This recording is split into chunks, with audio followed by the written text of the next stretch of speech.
अस्सलाम वालेकुम स्टूडेंट्स। हम एक्सरसाइज 1.2 कर रहे थे जिसमें हमने कंपोजिशन ऑफ टू फंक्शंस को फाइंड आउट करने का प्रोसीजर देखा था कि अगर आप लोगों को कोई भी फंक्शन f और फंक्शन g दिया हो तो उससे आप लोग composition of two function F O G G O F या एफ ओ एफ फाइंड आउट कर सकते हैं। तो उसका प्रोसेस क्या था, उसका प्रोसेस हमने डिस्कस किया था कि उसके लिए हम क्या करते हैं। जो ये फर्स्ट क्वेश्चन देखते हैं हम कि आप लोगों के पास एफ ऑफ एक्स गिवन होगा और जी ऑफ एक्स गिवन होगा। तो एफ ओ जी का मतलब है F of G of x, ये उसका सिंबल है। तो आपने जी ऑफ एक्स की जगह पे जी ऑफ एक्स की वैल्यू पुट कर देनी है। तो एफ ऑफ 3/x-1। अब एफ ऑफ 3/x-1 है, एफ ऑफ एक्स की वैल्यू गिवन है जो कि 2x+1 है। तो जहां जहां भी एक्स है वहां पे आप लोग 3/x-1 पुट कर देंगे। तो इसको एक्सप्लेन कर देता हूँ। ये देखें, एफ ऑफ एक्स आप लोगों को क्या गिवन है, एफ ऑफ एक्स गिवन है 2x+1 और जी ऑफ एक्स जो गिवन है वो है 3/x-1। तो जब एफ और जी की वैल्यू आप लोगों को गिवन हो तो करना क्या है, करना सिर्फ ये है कि आप लोगों ने, और यहाँ पर एक्स नॉन इक्वल टू 1 है, इसकी वजह यह है कि ये हमारे पास जो है वो डिफाइंड रहे। तो आपने अगर वैल्यू फाइंड आउट करनी है एफ ओ जी की, F O G of x की, तो F O G of x की वैल्यू फाइंड आउट करने के लिए हम जो प्रोसेस अडॉप्ट करेंगे वो ये होगा कि F O G of X को कहते हैं F of G of x, F of G of X कहते हैं। तो आपने जी ऑफ एक्स की जगह पे जी ऑफ एक्स की वैल्यू सबसे पहले पुट करनी है, एफ ऑफ 3/x-1। अब एफ फंक्शन के अंदर जो जो वैल्यू गिवन है उसमें जहां भी एक्स मौजूद है वहां पर एक्स की जगह पे 3/x-1 पुट कर दें। फर्स्ट एक्सरसाइज में यही काम बताया था कि 2 एक्स की जगह पे जो फंक्शन के अंदर आप वैल्यू है वो पुट कर दें +1। तो ये एफ ऑफ दिस वैल्यू आ गया। तो इसके बाद इसको जस्ट सिंप्लीफाई करना है, 6/x-1 +1। उसके बाद इसका एलसीएम ले लें जो कि x-1 आ रहा है, तो 6 + x-1। तो ये आप लोगों के पास एलसीएम सिंप्लीफाई करेंगे तो क्या वैल्यूज आ जाएंगी, 6 - 1 5 है, तो 5 + x/(x-1)। तो ये आप लोगों के पास इसकी वैल्यू आ जाएगी। ओके जी। ऐसे ही अगर आप लोगों को फाइंड आउट करना पड़ जाए जी ओ एफ, तो इसका क्या मतलब होता है, जी ऑफ एफ ऑफ एक्स। तो एफ ऑफ एक्स की वैल्यू पुट कर दें 2x+1। अब जी फंक्शन के अंदर जो भी वैल्यू है वहां पर जिस जिस जगह भी एक्स मौजूद है वहां पे आप लोग क्या करें, वैल्यू पुट कर देंगे 2x+1। तो 3 यहाँ पे x था तो x की जगह पे 2x+1 -1, ये कैंसिल आउट हो जाएगा 3/2x। तो ये इस तरीके से आप लोग वैल्यूज फाइंड आउट करेंगे। ओके, जी ओ जी इसको हम कहते हैं G2 ऑफ एक्स भी कहते हैं और जी ऑफ एक्स भी कहते हैं। तो हम देखते हैं जी के अंदर एक्स की जगह पे जी ऑफ एक्स पुट कर देना है। अब जी की जो वैल्यू है यही वैल्यू जी की है बेसिकली, इसी के अंदर दोबारा जी की वैल्यू पुट होगी, यानी कि 3 जहां पे एक्स है वहां पे दोबारा जी की वैल्यू 3/x-1 -1। तो हमने क्या किया है, जी फंक्शन के अंदर जी की जो भी वैल्यू थी, तो देखें जी की ये वैल्यू थी मेरे पास, तो जी की इस वैल्यू के अंदर जी की जगह पे हमने क्या कर दिया है, एक्स की जगह पे जी की वैल्यू पुट कर दी। तो इसको जब आप लोग सिंप्लीफाई करेंगे x-1 एलसीएम ले लेंगे, तो 3 × x-1/3 + 1 4 है, तो 4 - x। तो इस तरीके से हम इसको सिंप्लीफाई कर सकते हैं तमाम के तमाम जो क्वेश्चंस हैं जिसमें composition of function find out करना है। ओके जी। तो ये फर्स्ट क्वेश्चन हम काफ़ी काम कर चुके थे। हमारा जो एक्चुअल आज का जो टॉपिक है इस वीडियो का वो था, हमने इनवर्स किसी भी फंक्शन का फाइंड आउट करना सीखना था कि इनवर्स कैसे फाइंड आउट करते हैं, और इनवर्स फाइंड आउट करने के बाद फिर हमने ये रिप्रेजेंट करना था कि इन्वर्स का किसी भी फंक्शन के साथ कंपोजिशन लें तो आंसर जो है वो एक्स आना चाहिए। तो देखें स्टेटमेंट हमारे पास है, for the real valued function F find F defined below, find F inverse of x. आपने एफ इनवर्स फाइंड आउट करना है, सबसे पहले एफ इनवर्स फाइंड आउट करना है, फिर F inverse of -1 find out करना है, उसके बाद एफ ओ एफ इनवर्स और एफ इनवर्स ओ एफ, इन दोनों की वैल्यू फाइंड आउट करनी है और इसका आंसर आना चाहिए एक्स के इक्वल। तो मैं इसमें से क्वेश्चन करता हूँ कोई से एक दो। हम सबसे पहले करते हैं एफ फर्स्ट वन को ही, जो यहाँ पे गिवन है, F of x is equal to -2x + 8। तो F of x is equal to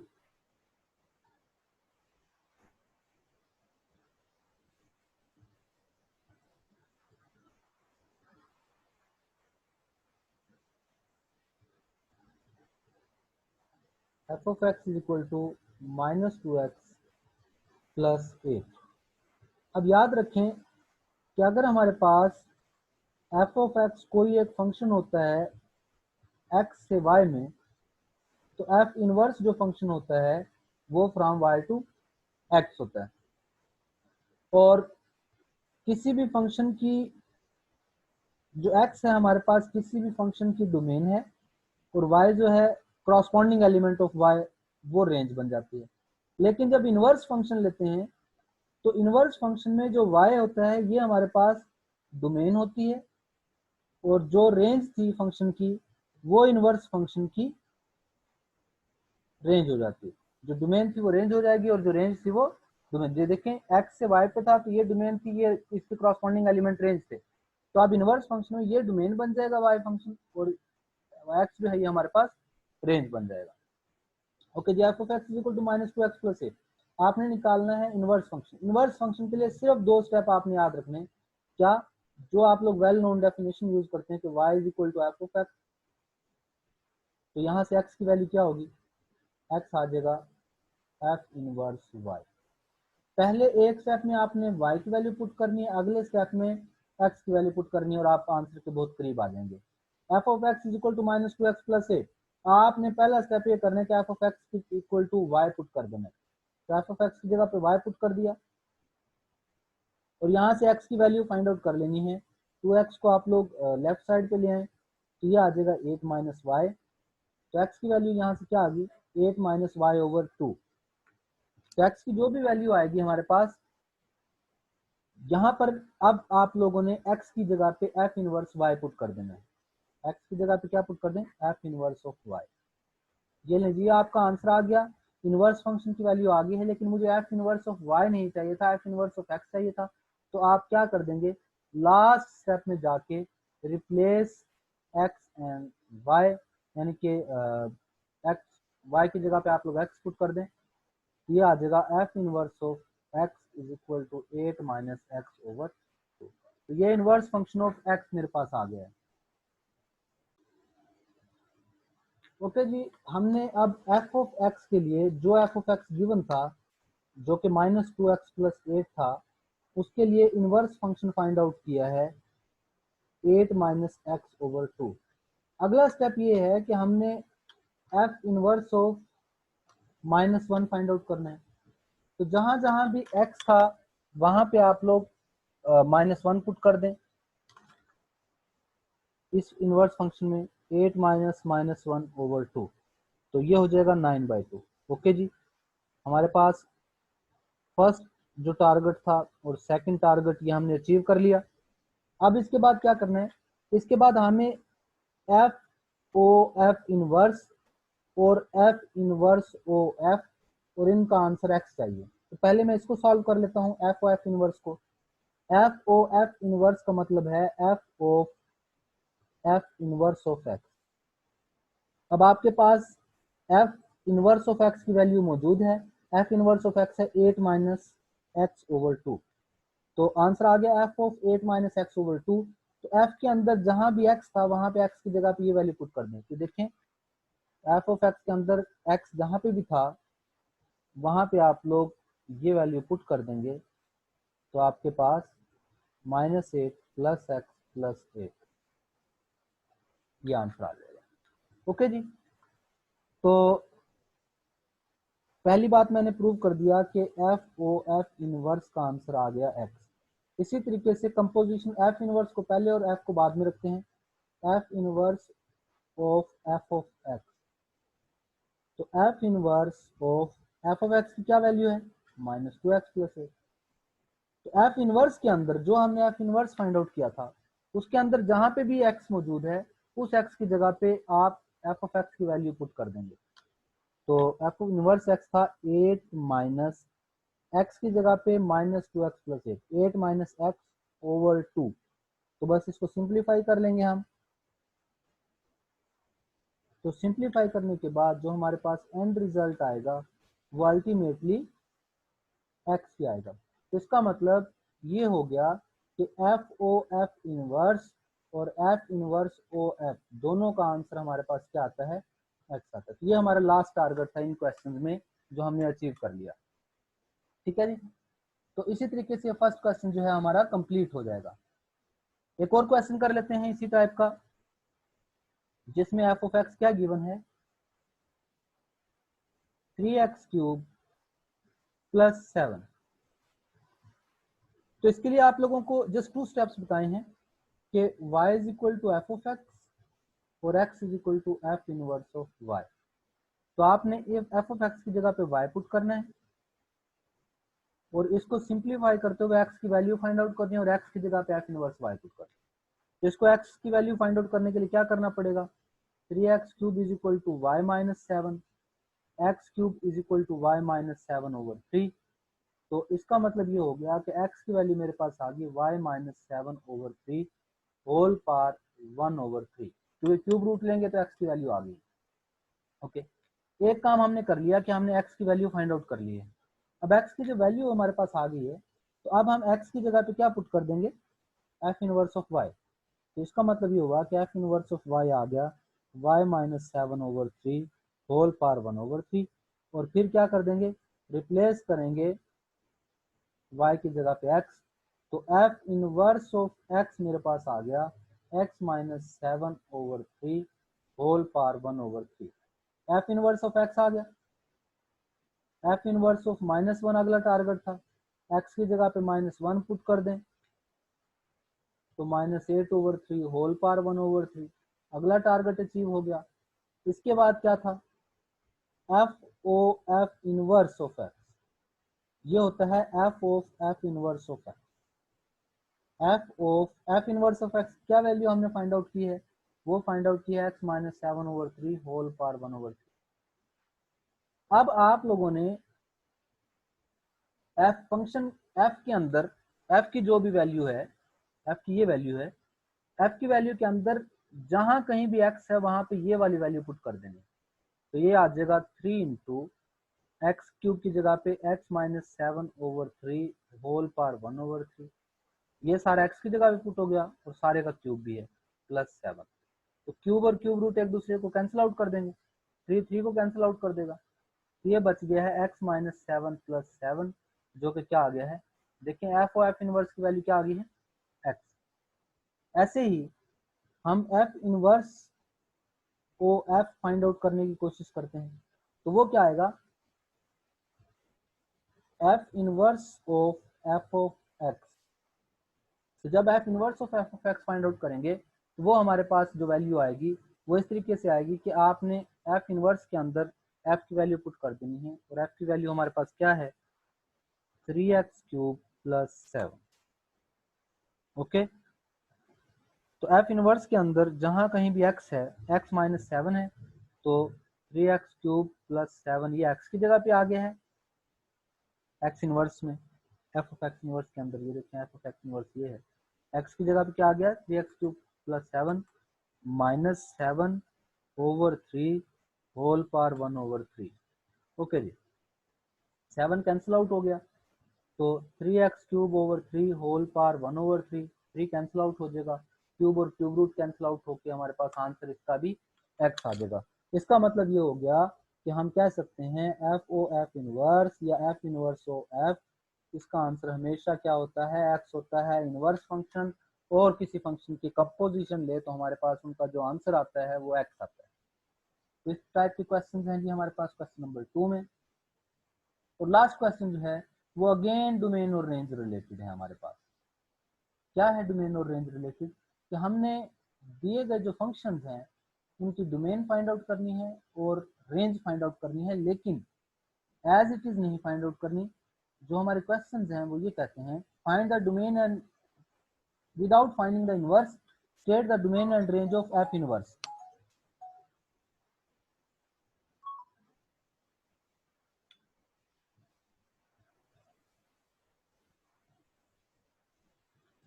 ये देखें हमारे पास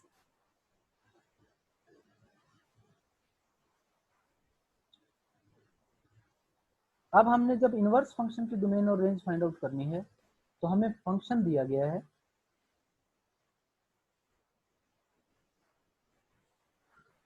और डोमेन और रेंज इस फंक्शन के लिए नहीं बल्कि हमने इनवर्स फंक्शन के लिए फाइंड आउट करनी है। ओके जी, फंक्शन की इनवर्स की जब डोमेन और रेंज फाइंड आउट करनी है तो हम पहले कह चुके हैं कि इनवर्स फंक्शन की डोमेन और रेंज के अंदर हमने फंक्शन का इनवर्स फाइंड आउट नहीं करना और डायरेक्ट डोमेन और रेंज बतानी है। तो ये एक डायग्राम जैसे आप लोगों को बताई थी कि अगर f कोई भी फंक्शन होता है हमारे पास x से y में, तो f इनवर्स हमारे पास एक फंक्शन होगा y से x में। तो यहां से हम सबसे पहले डोमेन ऑफ f और range of function f find out करते हैं। तो इस फंक्शन को देख के हमें काफी हद तक आइडिया हो रहा है, ये बल्कि यहीं से आप लोगों को एक्सप्लेन कर देता हूं कि फंक्शन की जो डोमेन है, क्योंकि हमारे पास जो फंक्शन है वो स्क्वायर रूट की फॉर्म में है, स्क्वायर रूट की फॉर्म में है तो ये वैल्यू पॉजिटिव रहनी चाहिए। तो x plus two square root greater or equal to 0 ये पॉजिटिव कब रहेगी, जब x greater or equal to -2 होगा। इसका मतलब फंक्शन की जो डोमेन है वो -2 टू इन्फिनिटी होनी चाहिए और -2 भी वैल्यू पुट कर सकते हैं, वहां पे वैल्यू 0 आएगी। तो रेंज हमेशा स्क्वायर रूट वाले जो फंक्शन होंगे उनकी 0 टू इन्फिनिटी होती है, मतलब positive non negative real numbers होते हैं, तो 0 टू इन्फिनिटी। तो अब इनवर्स फंक्शन की जो डोमेन और रेंज आप लोगों ने बतानी है, तो आप जैसे प्रीवियस एक्सरसाइज में डोमेन और रेंज फाइंड आउट करना सीख चुके, तो जो डोमेन एफ फंक्शन की है वो एफ इनवर्स की डोमेन जो है रेंज बन गई और जो रेंज थी वो हमारे पास डोमेन बन जाएगी। तो आप लोगों ने इसके बाद कुछ नहीं करना सिवाय इसके कि जो डोमेन है उसको इनवर्स फंक्शन की रेंज कह दें। तो देखें ये रेंज थी तो ये डोमेन बन गई एफ इनवर्स की, और जो डोमेन थी वो रेंज बन गई एफ इनवर्स की, बस इसके अलावा कोई चीज नहीं होगी। सिमिलर पैटर्न पे ये हमारे पास नेक्स्ट है f x equal to 1 over x plus 3। तो जो आप लोगों के पास फ्रैक्शन की फॉर्म में होंगे फंक्शंस, उनके लिए ये था कि डिनोमिनेटर 0 नहीं होना चाहिए। तो 1 ओवर एक्स प्लस 3 जो है, अगर एक्स की जगह पे -3 पुट कर देंगे तो फंक्शन जो है वो अनडिफाइंड हो जाएगा, इसलिए डोमेन के अंदर तमाम वैल्यूज होंगी, -3 नहीं होगा। जबकि दूसरी तरफ अगर आप इसे एक्स देखें, रेंज जो है, रेंज में इसके तमाम आंसर आ जाएंगे लेकिन कभी भी इसका आंसर 0 नहीं आएगा, क्योंकि ऊपर कोई ऐसी वैल्यू है ही नहीं जिसकी वजह से क्या हो सके, 0 हो सके। तो तमाम वैल्यूज के लिए हमारे पास अदर देन 0 नंबर देगा, तो इसकी जो रेंज होगी वो तमाम रियल नंबर्स होंगे लेकिन 0 इसमें इंक्लूड नहीं करेंगे। अब जब डोमेन और रेंज आप लोग फाइंड आउट कर चुके हैं फंक्शन की, तो इनवर्स फंक्शन की डोमेन और रेंज इसी का बिल्कुल अपोजिट चलेंगे, कि जो रेंज है वो डोमेन बन जाएगी इनवर्स की और जो डोमेन है वो हमारे पास इनवर्स फंक्शन की रेंज बन जाएगी। ओके जी, ये हमारे पास फ्रैक्शन में अगेन है एक्स ओवर -4 है तो एक्स 4 पुट नहीं हो सकता, इस वजह से तमाम रियल नंबर अदर देन 4। जबकि जो रेंज है वो तमाम रियल नंबर होंगे। इसमें इशू सिर्फ इतना सा है कि इसकी वैल्यू 1 कभी भी नहीं आएगी, न्यूमिनेटर और डिनोमिनेटर हमारे पास सेम नहीं होंगे कभी भी, तो इस वजह से इसमें से 1 जो है वो एक्सक्लूड हो जाएगा। और lastly f of x is equal to x minus 5 square है। तो ये आगे वैसे अगर ये चीज ना दी हो इसके साथ, ये जो पोर्शन इसका साथ में दिया हुआ है एक्स ग्रेटर इक्वल टू 5, ये डिफाइन कर दिया है कि x की वैल्यू आपने 5 या 5 से आगे पुट करनी है। वैसे तो इसकी domain set of real number बनती है अगर ये चीज ना दी है, लेकिन अगर ये दी है तो अब हम इसकी डोमेन को क्या कहेंगे कि 5 और 5 से आगे वाले तमाम नंबर जिसके अंदर पुट करने हैं। और रेंज क्या होगी? रेंज हमेशा स्क्वायर फंक्शन जिसके अंदर इवन फंक्शन हो या फिर आप लोगों के पास तमाम फंक्शन का स्क्वायर आ रहा हो, तो सारों का आंसर जो है वो पॉजिटिव आएगा या 0 टू इंफिनिटी आएगा। बल्कि पॉजिटिव नहीं कहेंगे, इसको सेट ऑफ नॉन नेगेटिव कहेंगे, क्योंकि 0 भी आएगा इसका आंसर अगर 5 आप पुट करेंगे तो 0 टू इंफिनिटी इसकी रेंज आ जाएगी। और जब डोमेन और रेंज आप लोग इसकी फाइंड आउट कर चुके हैं तो इनवर्स फंक्शन के लिए जो रेंज है उसे डोमेन डिक्लेयर कर देंगे और जो डोमेन है उसे रेंज डिक्लेयर कर देंगे, तो हमारा जो है रिक्वायर्ड रिजल्ट वो आ जाएगा। तो इसी के साथ ही हमारे पास ये सेकंड एक्सरसाइज जो है वो कंप्लीट हो गई है। तो इंशाल्लाह नेक्स्ट वीडियो में हम थर्ड एक्सरसाइज को डिस्कस करेंगे जो कि लिमिट से रिलेटेड है।